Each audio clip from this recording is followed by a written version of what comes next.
Good, yeah. Après-midi exotique sur les quais de la Seine à Paris. Okay, good. Cette jeune fille est la Claudia Schiffer chinoise. Elle s'appelle Tu Chuan. Stop. Okay, good. Elle culmine à 1,80 m, une taille exceptionnelle pour une Asiatique. L'Europe et les États-Unis se l'arrachent, alors qu'il y a encore un an, elle n'avait jamais mis les pieds hors de Chine. Vous connaissez le nom de ce fleuve? No? It's la Seine. La Seine. La Seine. Son visage de poupée chinoise séduit les Asiatiques comme les Occidentaux.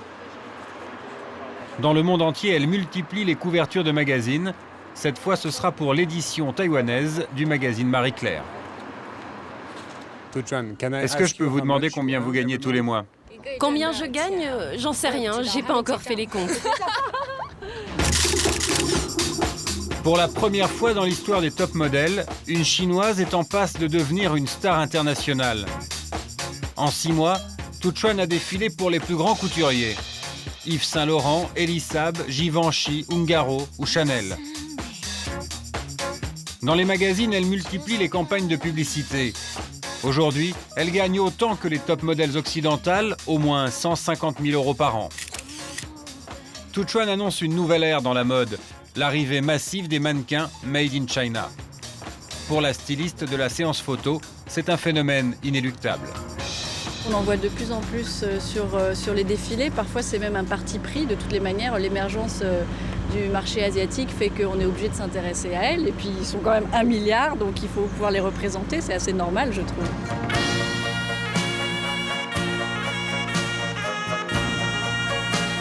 Trouver des belles chinoises, grandes et élancées, est devenu une nécessité pour les marques occidentales qui veulent s'implanter en Chine. Un marché d'1,3 milliard d'habitants qui compte de plus en plus de nouveaux riches. Pour les séduire, les multinationales doivent désormais remplacer les visages européens par des visages asiatiques. Symbole de la revanche des Chinoises sur les occidentales, Tu Chuan trône au-dessus de 2 mannequins blondes, en couverture de la version locale de Vogue.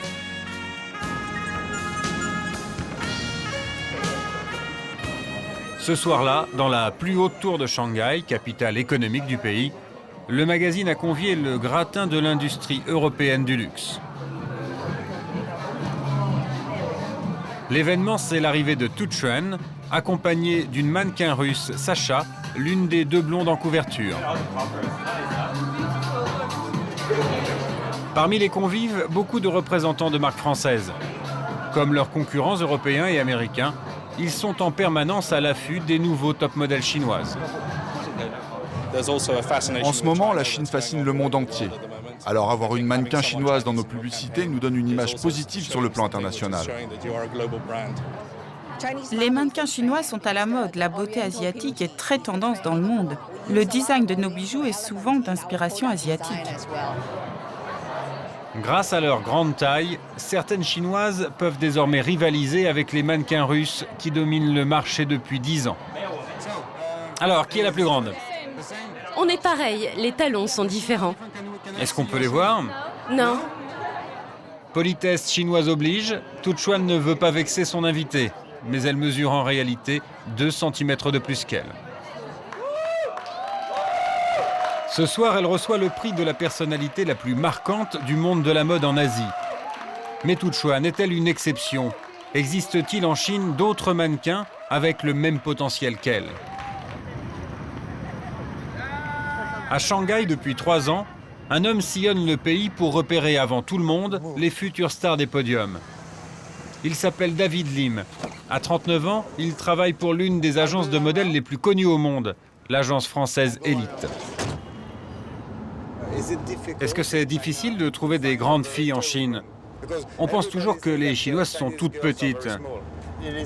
Non, ce n'est pas vrai. La Chine est un très grand pays. Bien sûr, ça dépend de l'endroit où vous vous trouvez, mais Shanghai, c'est la ville de la mode. Elle attire des filles des provinces de tout le pays. Donc finalement, on trouve beaucoup de grandes ici. Direction la fac. Il y a 10 ans, le gouvernement chinois a compris qu'il y avait un créneau à prendre. Il a créé des formations de mannequins dans les universités.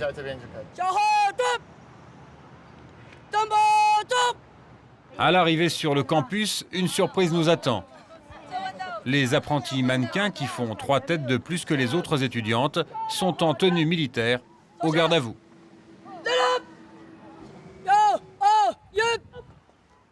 Ici, comme dans toutes les universités chinoises, les 2 premières semaines de la rentrée des classes sont consacrées à des exercices militaires. Histoire d'inculquer aux étudiants l'amour de la patrie et de l'armée.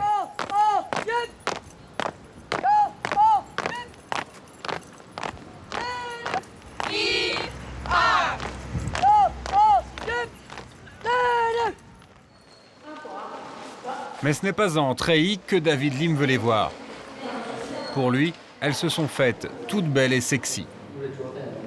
Elles ont commencé leur cours il y a à peine une semaine et David vient déjà les rencontrer, car il a signé un accord d'exclusivité avec l'université. Il a le droit de choisir en premier celle qui l'intéresse. Mannequin en Chine, c'est un métier tout récent, alors aux côtés de la prof, il est obligé de commencer par le b.a.-ba.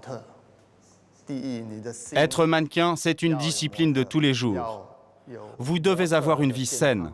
Faites du sport, faites attention à ce que vous mangez. Bien sûr, vous pouvez apprendre à défiler, vous pouvez apprendre à avoir une belle démarche, mais il y a une chose que vous ne pourrez pas déguiser, ce sont les proportions de votre corps. Sur ce point, vous ne pourrez pas tricher.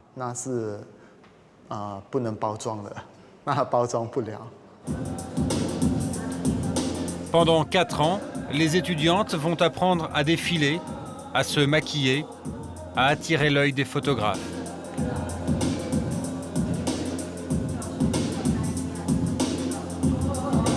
Elles ont 18 ans et elles ont été sélectionnées dans toutes les provinces de Chine pour leur grande taille, au minimum 1,75 m.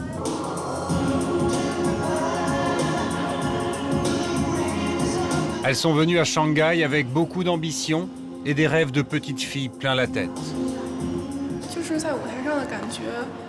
En tant que fille, on aime être des princesses. Quand je suis sur scène, c'est moi la plus belle. Tout le monde me regarde, c'est un sentiment formidable. Sur scène, on porte tout le temps des nouveaux vêtements, des nouveaux maquillages. Ça correspond parfaitement à la psychologie féminine. Mais dans ce métier, l'enthousiasme ne suffit pas. David est déçu par leur allure. Ces filles ne savent pas se mettre en valeur. Par exemple, j'ai vu que certaines s'étaient mal épilées sous les bras. Il y a un minimum à respecter quand on veut devenir mannequin. Ah bon, mais nous, on n'a rien vu. Ah, moi j'ai vu. Évidemment, je fais attention à ce genre de choses. Regardez leurs jambes aussi. Elles sont trop grasses. Leur peau laisse à désirer. Peut-être qu'elles mangent trop de gras ou trop de viande.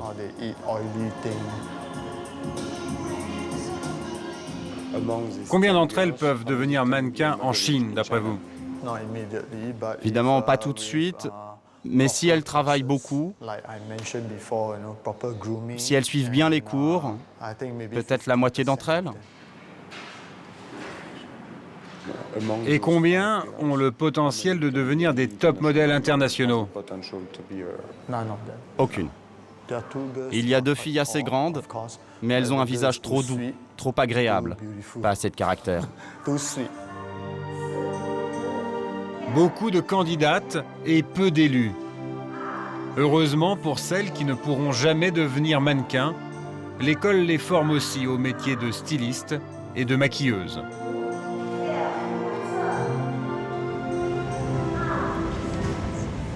Ce jour-là, David va quand même avoir un peu de chance. Dans une autre fac de mannequins, il est venu assister à un casting organisé par une marque de vêtements italienne.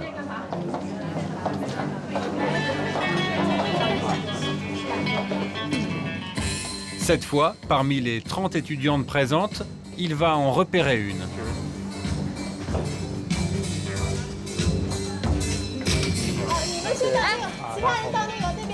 Elle s'appelle Emma.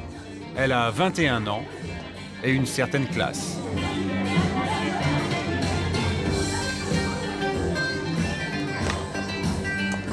David pense qu'elle est capable d'accéder au marché international. Il veut tester sa motivation. Si tu as l'occasion d'aller à l'étranger pour devenir mannequin professionnel, est-ce que ça t'intéresse? Oui, bien sûr. Je peux m'adapter. J'apprendrai petit à petit la culture locale. Mais si tu vas à l'étranger, tu dois savoir que c'est très fatigant. Tu devras énormément travailler pour passer dans les magazines. Et tu ne gagneras pas tout de suite beaucoup d'argent. Est-ce que tu peux relever ce défi? Oui, j'aimerais beaucoup travailler pour la presse magazine. C'est un média très populaire. Cela pourrait m'aider à devenir célèbre. David demande à Emma de défiler encore une fois. Pour lui, c'est l'expression de son visage quand elle marche qui fait toute la différence. Elle ne sourit pas. C'est ça qui est fantastique. Regardez, elle a confiance en elle quand elle marche. Ça se voit dans ses yeux. Elle contrôle la situation. David la présentera bientôt à ses contacts en France. Peut-être une chance pour elle de démarrer une carrière internationale.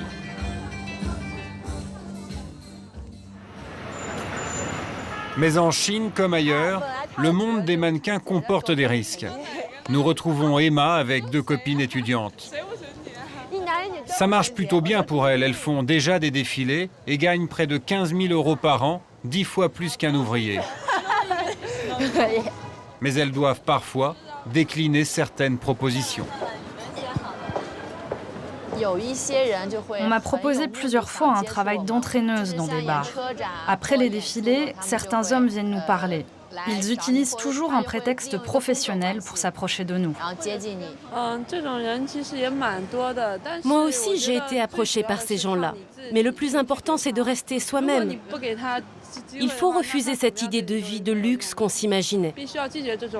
Si tu sais garder la tête sur les épaules, alors tu évites ce danger.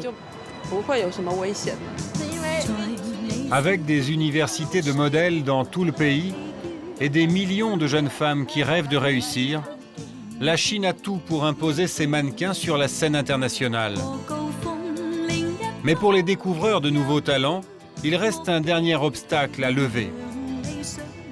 Ce soir, David Lim organise un défilé dans un nouveau bar branché à Shanghai. Sur le podium, beaucoup de ces mannequins ont moins de 18 ans.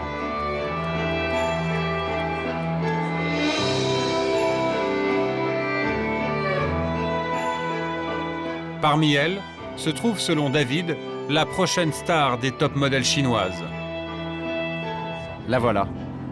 Et pourquoi elle? Elle a un visage très asiatique. Elle a une très belle façon de marcher. Son look est très chinois. Et c'est ce que cherchent les Européens? Oui, oui. Elle sera meilleure que Tu Chuan. Elle s'appelle Fei Yuan. Elle a seulement 17 ans. Partout ailleurs, c'est un atout. Mais ici, en Chine, c'est plutôt un problème quand on veut faire carrière à l'étranger. Les autorités chinoises lui refusent le visa parce qu'elle est mineure et que les filles mineures sont considérées comme des enfants. Pourtant, ce n'est pas une enfant, c'est une mannequin fantastique. Elle doit pouvoir travailler à l'étranger. Mais les autorités lui font beaucoup de problèmes. J'ai été une fois en Angleterre et en France, mais à chaque fois comme touriste. Je n'ai jamais pu travailler là-bas. En Europe et aux États-Unis, ces mannequins pourraient gagner 10 fois plus qu'en Chine. Selon David, les autorités chinoises envisagent aujourd'hui de changer de politique et de laisser travailler les mineurs à l'étranger au nom du business. Après avoir taillé des croupières aux Européens dans le textile et la chaussure, La Chine va bientôt nous envoyer ses top modèles dès l'âge de 15 ans.